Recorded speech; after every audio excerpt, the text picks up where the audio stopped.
At exactly 2:42 a.m., giant objects crash into Earth's oceans. Within hours, every major coastal city is under attack. But this isn't an earthquake, and it's definitely not human. As Los Angeles falls into complete chaos, one exhausted Marine platoon receives what seems like a simple rescue mission.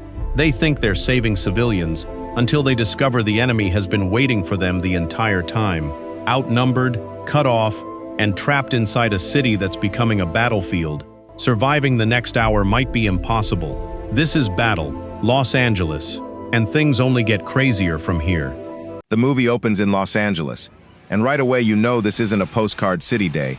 It's the kind of normal morning that gets ripped apart fast. People are commuting, news trucks are alive, and then strange orbs appear over the water and the skyline. The camera drops you into the chaos. Traffic stalls, helicopters loop, and the tremor of panic is contagious. This is not a slow-burn mystery. It's a full-on city under siege, and the film wastes no time throwing characters into the deep end. At the center is Staff Sergeant Michael Nance, a hard-bitten Marine who arrives on the scene with his squad like a band of men who have seen too much to be surprised. Nance is quiet, decisive, and worn by experience. The kind of leader who gives orders you know you have to follow. He and his unit are set to do what they do best: get civilians out and hold the line. Early on, you feel that this is a personal mission as much as a military one. There's a sense of duty, but also a human cost threaded through each firefight. The initial alien strikes are brutal and purpose-built to terrify. Cutting beams, electromagnetic pulses, and fast, insect-like ground forces wreak havoc on vehicles and buildings. Los Angeles becomes a rubble-strewn maze, and the Marines move through it with the grim focus of people who know any delay kills them. The film leans into the sensory overload, sirens, explosions, and frantic radio chatter, so you get the impression of being right there with them, breathing dust and adrenaline. Nance's squad is reduced quickly. The opening firefights make it clear there are no easy wins. Men die doing what they were trained to do, and the mood tightens around Nance like a vice.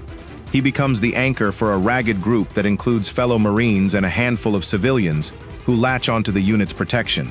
Among the survivors are a local war reporter, a young man whose fear is freshly raw, and an old couple who simply get caught in the crossfire.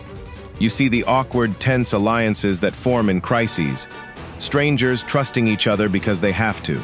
The first major objective the squad gets pinned with is reaching and holding critical ground to allow evacuation and resupply. Streets become kill zones, buildings collapse into gargantuan chasms, and the aliens' technology is both elegant and alien. They don't feel like crude monsters, but like a well-oiled machine. Small skirmishes teach the humans that the enemy is durable and adaptive. They're not easily taken down with small arms. It takes heavy ordnance, improvisation, and sometimes pure luck. There are quieter moments that humanize the soldiers, which is important, because otherwise the film could be just non-stop noise.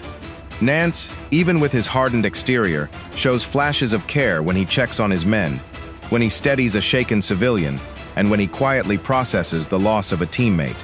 Humor is sparse and dark, a half-joked quip between guys who've decided gallows humor keeps them sane. Those little exchanges keep the stakes grounded. It's not only about the spectacle, but about people trying to stay human. At one point, the unit is ordered to secure a stretch of road and hold until evac arrives. They do so at terrible cost. The sequence is claustrophobic, urban warfare at its rawest. The camera stays close to faces, which means you watch fear and determination play across expressions as explosions throw up clouds of dust and the alien machine's shadows crawl over the pavement. The squad's improvisation becomes key. They set traps, rig explosives, and use the environment to blunt the aliens' movement. These scenes highlight military doctrine and the kind of split-second thinking that can make the difference between getting out alive and becoming another nameless casualty. As the film progresses, the scope widens. This isn't just an isolated attack, it's coordinated. Communications flicker and die, the sky is patterned with alien craft, and the city is sliced into pockets of resistance. The Marines link up with other survivors and units, bringing together a patchwork of human resolve. There's a reporter who provides a human voice to the civilian perspective, someone who is both terrified and compelled to document what's happening. She becomes a tether to the larger world beyond the squad's immediate field of view. The viewers get battered transmissions that show other cities falling, which underscores that LA's nightmare is global. The alien forces reveal more disturbing behavior as the plot deepens. They're efficient hunters and fighters, using tactics that complement their technology. Heavy armored walkers, swarms of smaller attackers, and devices that can disable human vehicles. It's not just brute force, it's coordinated strikes aimed at infrastructure and choke points. That forces the humans to adapt. Set-piece battles become lessons in improvisation, sacrifice, and a slow grind toward survival. There's a strong sense the Marines are not just fighting for a city, but for the fragile idea of civilization itself. One of the major sequences is the squad's desperate, infantry-level march toward a designated landing zone where urban evac hopes to consolidate. The path is littered with hazards, roadblocks, collapsed overpasses, ambushes, and every corner seems rigged to produce tension. It's during these segments that the film balances character beats with combat. You see a soldier whisper a name of someone he's lost. The reporter tries to comfort a frightened kid, and Nance takes stock of his dwindling options. The human moments make the combat feel costly. When a squad member inevitably falls, it's not an action movie throwaway. The group reacts like family losing a kin, which gives weight to the losses. As night falls on more than one occasion, the contrast between the inky city and alien lights becomes almost cinematic in itself. There are scenes of men silhouetted against burning buildings, of the reflection of emergency lights on puddles and broken glass. The picture is bleak, but it's also unexpectedly beautiful in a brutal way. Those visuals are paired with quieter strategies.